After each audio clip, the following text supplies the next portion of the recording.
Students, welcome to maths calculator. Start करते हैं question number 7 from exercise 13.2। Consider the letters of English alphabets A to Z. List among them the letters which have vertical line of symmetry, horizontal line of symmetry and no line of symmetry.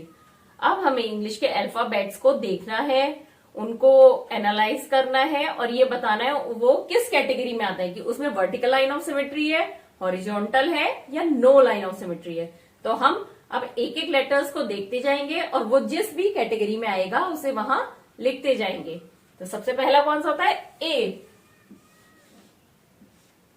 अब letter ए को आप vertical करें अगर line of symmetry, तो देखिए ये पूरी तरह से ओवरलैप होता है और ये क्वेश्चन में भी दिया है वर्टिकल लाइक ए। और इसको हॉरिजॉन्टल में होगा? नहीं होगा। अगर आपने हॉरिजॉन्टल करा तो ये इधर पॉइंट नीचे आ जाएगा, तो ये लाइन ऑफ सिमेट्री नहीं होगी। तो फर्स्ट क्या हो गया? ए। ए हो गया हमारा वर्टिकल लाइन ऑफ सिमेट्री। अब नेक्स्ट हम देखते हैं बी। अब बी को अगर आप वर्टिकली डिवाइड करके देखेंगे तो देखिए इधर तो दो कर्व है और इधर स्ट्रेट लाइन है, तो ये ओवरलैप नहीं होगा। लेकिन अगर आपने हॉरिजॉन्टली करा तो ये इस पे पूरी तरह से ओवरलैप हो जाएगा। तो ये किस कैटेगरी में आता है? हॉरिजॉन्टल लाइन ऑफ सिमेट्री में। नेक्स्ट हम देखते हैं सी। सी को अगर आप वर्टिकली करेंगे तो देखिए इधर पूरा क्लोज्ड एक कर्व है और इधर दोनों ओपन पॉइंट है, तो ये नहीं होगा। और अगर आपने हॉरिजॉन्टली करा तो क्या होगा? ये इधर पूरा ओवरलैप हो जाएगा। तो सी किस में आएगा? हॉरिजॉन्टल लाइन ऑफ सिमेट्री में। सी में क्या होगी? सिर्फ एक horizontal line of symmetry. Next है डी। अब सी की तरह डी में भी कर्व है, तो हम इसे वर्टिकली तो डिवाइड नहीं कर सकते इक्वल टू पार्ट्स में। इसमें भी हम क्या करेंगे? हॉरिजॉन्टली लाइन ऑफ सिमेट्री बनाएंगे, तो ये पूरी तरह से एक दूसरे पे ओवरलैप हो जाएंगे दोनों पार्ट। तो ये भी किस में आया? हॉरिजॉन्टल लाइन ऑफ सिमेट्री में। नेक्स्ट है हमारा ई।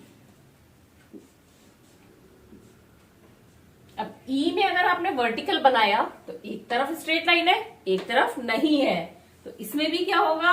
अगर आपने हॉरिजॉन्टल बनाया तो ये पूरी तरह से ओवरलैप हो जाएंगे ये दोनों ऊपर नीचे की लाइंस। और ये तो सेंटर में आ ही गई है, तो ये भी किस में आएगा? हॉरिजॉन्टल लाइन ऑफ सिमेट्री में, ई। Next F. अब ई की तरह एफ को भी आप वर्टिकली तो डिवाइड नहीं कर सकते हैं। अब हम हॉरिजॉन्टली करके देखेंगे। ऐसे इसको मिड से कट करा तो ऊपर लाइन है, नीचे नहीं है, तो इसमें किसी भी तरह से कोई लाइन ऑफ सिमेट्री नहीं है एफ में। तो ये इसमें किस में आ गया? नो लाइन ऑफ सिमेट्री में आ गया एफ। अब एफ के बाद क्या आता है? जी।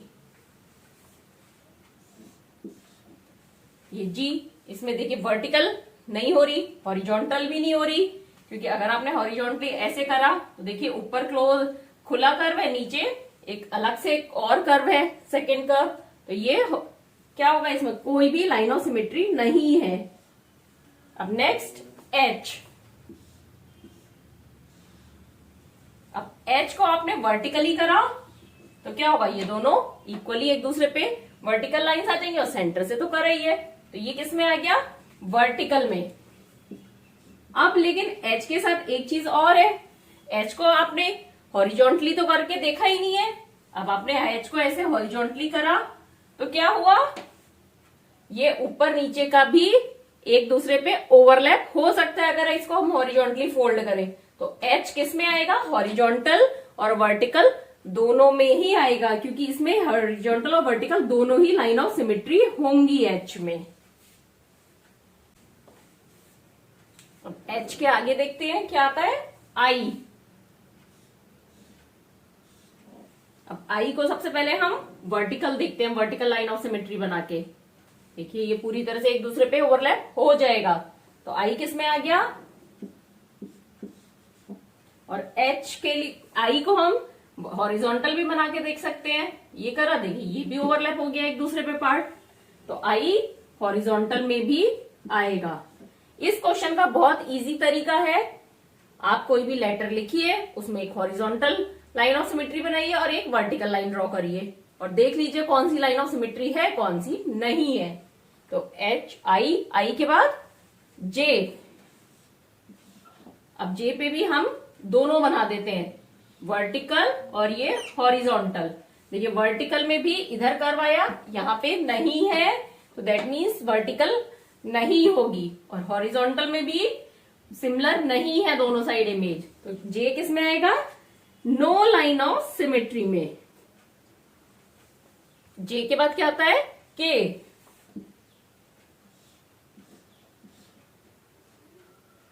के में भी अब हम क्या करेंगे? वर्टिकल और हॉरिजॉन्टल दोनों देखते हैं। सेंटर में एक लाइन ड्रॉ करी, ये देखिए साफ पता चल रहा है दोनों साइड्स इक्वल नहीं है, ओवरलैपिंग नहीं होगी। और फिर अब हमने हॉरिजॉन्टल बनाई, हॉरिजॉन्टल में दोनों ओवरलैप कर रहे हैं। अगर यहां से फोल्ड करें, ये डायगोनल लाइन इस पे करेगी और ये वाली लाइन इस पे करेगी, तो ये किस में आ गया? इसमें सिर्फ एक ही सिमेट्री लाइन है, वो कौन सी है? हॉरिजॉन्टल। अब नेक्स्ट क्या आता है? एल। अब एल में भी हमने क्या किया? एक वर्टिकल और एक हॉरिजॉन्टल लाइन ड्रॉ करी। अब वर्टिकल लाइन ड्रॉ करने में क्लियर इमेज आ रही है हमारी कि ये लाइन ऑफ सिमेट्री नहीं होगी, क्योंकि यहाँ एक वर्टिकल लाइन है, इधर नहीं है। अब हम हॉरिजॉन्टल ड्रॉ करके देखेंगे, तो देखिए ये भी ओवरलैप नहीं होगी, क्योंकि नीचे तो ये लाइन है हॉरिजॉन्टली, ऊपर नहीं मिलेगी इसको। तो क्या हो गया? एल हमारा नो लाइन ऑफ सिमेट्री। अब एल के बाद क्या आता है? एम। एम में भी हम करेंगे, दोनों लाइन ड्रॉ करके देख लेते हैं। वर्टिकल लाइन ड्रॉ करी, तो देखिए दोनों एक साइड एक दूसरे पे ओवरलैप कर रहे हैं, दैट मीन्स एम में क्या है? वर्टिकल लाइन ऑफ सिमेट्री है। और हॉरिजॉन्टल के लिए हमने ये ऐसे ड्रॉ करके देखा, देखिए ये नहीं हो रही है ना एक दूसरे पे ओवरलैप इमेज, इधर की और इधर फोल्ड करने पर, तो ये लाइन ऑफ सिमेट्री नहीं होगी। मतलब एम सिर्फ वर्टिकल लाइन ऑफ सिमेट्री के कॉलम में जाएगा। एम के बाद एन। अब एन में भी हम एक वर्टिकल लाइन ड्रॉ करते हैं सेंटर में, देखिए अब ये एक दूसरे पे ओवरलैप करेगी इमेज, यहां से फोल्ड करने पे नहीं कर रही है, क्योंकि ये डायगोनल इधर है, यहाँ पे नहीं है। और ये अब हम हॉरिजॉन्टल करके देखें तो सेम बात हो गई, यहाँ पे फोल्ड करेंगे तो ये डायगोनल इधर नहीं है, तो ये दोनों ही लाइन ऑफ सिमेट्री नहीं है। तो एन कहां पे जाएगा? नो लाइन ऑफ सिमेट्री में। अब एन के बाद क्या आया? ओ। अब ओ क्या हो गया? इसमें आपने वर्टिकल लाइन ड्रॉ करी और एक हॉरिजॉन्टल ड्रॉ करी, ठीक है, दोनों साइड इक्वल लग रहा है, तो यानी कि ये दोनों ही लाइन ऑफ सिमेट्री है। तो ओ किस में जाएगा? दोनों में, वर्टिकल लाइन ऑफ सिमेट्री के कॉलम में भी और हॉरिजॉन्टल लाइन ऑफ सिमेट्री के कॉलम में भी जाएगा ओ। ओ के बाद पी। अब पी में सिमिलर करते हैं हम, वर्टिकल और एक हॉरिजॉन्टल लाइन ड्रॉ करते हैं सेंटर में। एक वर्टिकल करी, ये देखिए नहीं है दोनों साइड का इक्वल डिजाइन, पता चल रहा है ना, यहाँ वर्टिकल लाइन है, इधर नहीं है। ऐसे ही हमने यहाँ सेंटर में करी हॉरिजॉन्टली, तो ऊपर तो एक कर्व है पी में, नीचे नहीं है। अगर नीचे भी होता तो क्या बन जाता? पी का बी, और यहाँ नहीं है, दैट मीन्स ये दोनों ही लाइन ऑफ सिमेट्री नहीं है। और ये किस में जाएगा? नो लाइन ऑफ सिमेट्री के कॉलम में जाएगा पी। पी के बाद क्या आएगा? क्यू। अब क्योंकि ओ की तरह ही क्यू बनता है, वर्टिकल और हॉरिजॉन्टल दोनों है, लेकिन क्यू में नीचे ऐसे एक कर्व आ गया। तो देखिए अगर आपने इसको वर्टिकली करा तब भी ये सेम नहीं हुआ, क्योंकि इधर निकला हुआ है और यहाँ पे नहीं निकला। और हॉरिजॉन्टली करा तो ऊपर तो ये वाला एक्स्ट्रा कर्व है ही नहीं, तो ये भी किस में जाएगा? नो लाइन ऑफ सिमेट्री के कॉलम में। वैसे क्यू के लिए आपको क्वेश्चन में भी दे रखा है like Q, no line of symmetry के कॉलम में। क्यू के बाद क्या आता है? आर। अब आर में भी हम सिमिलरली हॉरिजॉन्टल और वर्टिकल लाइन ड्रॉ करके देखते हैं। वर्टिकल ड्रॉ करी, दोनों साइड सेम नहीं है फिगर, पता चल रहा है यहाँ कर्व और एक स्लांट लाइन है और यहाँ वर्टिकल है, तो ये नहीं होगा वर्टिकल में। और अब हॉरिजॉन्टल करी तो हॉरिजॉन्टल में भी ऊपर कर्व है, नीचे नहीं है, तो ओवरलैप नहीं होगा। तो आर किस में जाएगा? नो लाइन ऑफ सिमेट्री में। आर के बाद एस। एस में भी पहले हमने वर्टिकल लाइन देखी, देखिए इधर कर्व है पर इस साइड नहीं है, इधर क्लोज कर्व है इधर ओपन है, और ऐसी वर्टिकल की जगह हमने अब हॉरिजॉन्टल ड्रॉ करी तब भी ये यहाँ पे ओवरलैप नहीं हो रही है, क्योंकि ये पार्ट यहाँ जाएगा और ये पार्ट यहाँ आएगा। तो दैट मीन्स ये किस में आ रही है, S B no line of symmetry column में। एस के बाद टी, अब टी में हम देखते हैं वर्टिकली करा तो दोनों तरफ इक्वली ड्रॉ और इक्वली हमारा ये फिगर है, तो टी किस में आया, वर्टिकल में। अब हॉरिजॉन्टल में भी चेक कर लेते हैं, हॉरिजॉन्टल लाइन ड्रॉ करी तो देखिए ये ऊपर और नीचे का सेम है क्या फिगर, नहीं है, क्योंकि यहाँ पे एक इसके ऊपर टी में ऊपर हॉरिजॉन्टल लाइन है और नीचे नहीं है, तो टी सिर्फ वर्टिकल लाइन ऑफ सिमेट्री के कॉलम में जाएगा।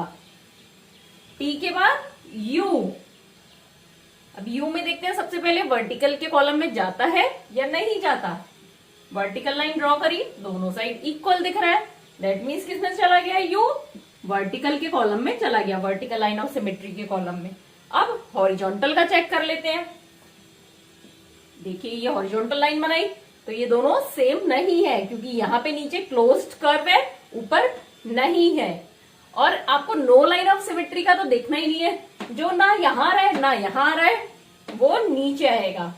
ऐसा तो हो सकता है कि कोई लेटर अल्फाबेट वर्टिकल और हॉरिजॉन्टल दोनों कॉलम में आए, पर ऐसा नहीं हो सकता कि हॉरिजॉन्टल और नो में आए, ठीक है। यू के बाद क्या आएगा, वी। अब वी को पहले वर्टिकली चेक करते हैं, वर्टिकल करा तो देखिए दोनों साइड इक्वल है, किसमें आ गया, वर्टिकल के कॉलम में आ गया। अब हॉरिजॉन्टल लाइन बनाते हैं तो नहीं होगा, क्योंकि यहाँ पे एकदम सेंटर में नो का गई पॉइंट ऊपर नहीं है, तो ये सिर्फ किसमें होगा, वर्टिकल लाइन ऑफ सिमेट्री के कॉलम में होगा, वी। वी के बाद डब्लू, अब इसमें सेंटर में लाइन बनाई तो देखिए ये और ये दोनों सेम है, एक दूसरे के ओवरलैप हो रहे हैं, तो ये हो गया वर्टिकल लाइन ऑफ सिमेट्री के कॉलम में डब्लू। और हॉरिजॉन्टल में जाएगा या नहीं जाएगा, देखिए हॉरिजॉन्टल बना के ऊपर नीचे की पता चल रहा है अलग अलग है, फोल्ड करके देखने की जरूरत ही नहीं है यहाँ पे तो। और नेक्स्ट करते हैं डब्लू के बाद यू वी डब्ल्यू एक्स। अब देखिए एक्स में अगर हमने वर्टिकल बनाया तो भी दोनों सेम है, हॉरिजॉन्टल बनाया तब भी ऊपर नीचे का सेम है, तो दैट मीन्स एक्स कहाँ जाएगा, दोनों में जाएगा, वर्टिकल लाइन ऑफ सिमेट्री में भी और हॉरिजॉन्टल लाइन ऑफ सिमेट्री के कॉलम में भी जाएगा। एक्स के बाद वाई, अब वाई को अगर हमने वर्टिकली कट करा तो देखिए अगर ऊपर नीचे ये दोनों सेम है, ओवरलैप हो गए, बट ये वाली लाइन तो इधर नहीं है, तो वर्टिकली ये सिमेट्रिकल नहीं होगी इमेज। हॉरिजॉन्टली देखी अगर सपोज करिए ये दोनों इक्वल है बट ये वाली लाइन नीचे तो नहीं है, तो ये किस में जाएगा, नो लाइन ऑफ सिमेट्री के कॉलम में, मतलब वाई में कोई भी लाइन ऑफ सिमेट्री नहीं है। लास्ट है जेड। अब जेड में अगर हमने वर्टिकल लाइन बनाई तो देखिए यहां से इधर एक लाइन ड्रॉ हो रही है, अगर ये ओवरलैप होगा तो ये इधर आ जाएगी, जो कि नहीं है यहाँ पे लाइन, तो वर्टिकल लाइन ऑफ सिमेट्री नहीं होगी। हॉरिजॉन्टली करके देखा तो देखिए ये हॉरिजॉन्टली करते ही यहाँ वाली लाइन किधर आएगी, ये यहाँ पे भी लाइन नहीं है, तो यानी कि ये हॉरिजॉन्टली लाइन ऑफ सिमेट्री भी नहीं होगी, तो किस में आ गया, ये नो लाइन ऑफ सिमेट्री में। तो अब ये आपके सारे हो गए कंप्लीट। वर्टिकल में कौन कौन से हैं, A H I M O T U V W X, इनमें क्या है, vertical line of symmetry. Horizontal line of symmetry किस किस में है, B C D E H I K O x में। और कोई भी ना वर्टिकल ना हॉरिजॉन्टल लाइन ऑफ सिमेट्री नहीं है किसी में भी, वो किस में है, F G J L N P Q R S Y Z में कोई भी लाइन ऑफ सिमेट्री नहीं है। इस पूरी अल्फाबेट में मैं आपको वाई जो अल्फाबेट है उसके लिए एक चीज और वापस से बताना चाहूंगी जो मैं पहले बताना भूल गई थी।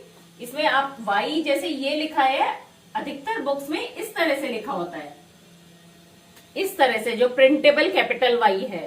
तो अगर ये वाला वाई है तो आप इसमें हॉरिजॉन्टल बनाएंगे लाइन ऑफ सिमेट्री तो नहीं होगी, लेकिन आपने वर्टिकल बनाई तो ये एग्जैक्टली एक दूसरे पे ओवरलैप होगा। तो अगर हम इस y को कंसीडर करते हैं तो इसमें क्या होगा, ये वर्टिकल लाइन ऑफ सिमेट्री के कॉलम में आएगा और यहां पर नहीं आएगा। तो अगर आपके एग्जाम में आता है तो आप इसी तरह से y को कंसीडर करिएगा, क्योंकि हम एक जनरली ऐसे लिखते हैं, लेकिन जो प्रिंटेबल लेटर्स होते हैं उसमें y को हमें ऐसे लिखना होता है, इस तरह से। तो ये हमारा वर्टिकल लाइन ऑफ सिमेट्री के कॉलम में जाएगा, ना कि नो लाइन ऑफ सिमेट्री के कॉलम में। तो अगर इस क्वेश्चन में कुछ भी डाउट है तो आप कमेंट करके जरूर पूछिए। इस चैप्टर को भी आप ध्यान से पढ़िए। लास्ट चैप्टर आते आते बच्चे पढ़ना कम कर देते हैं, लेकिन ये चैप्टर भी इक्वली इंपॉर्टेंट है।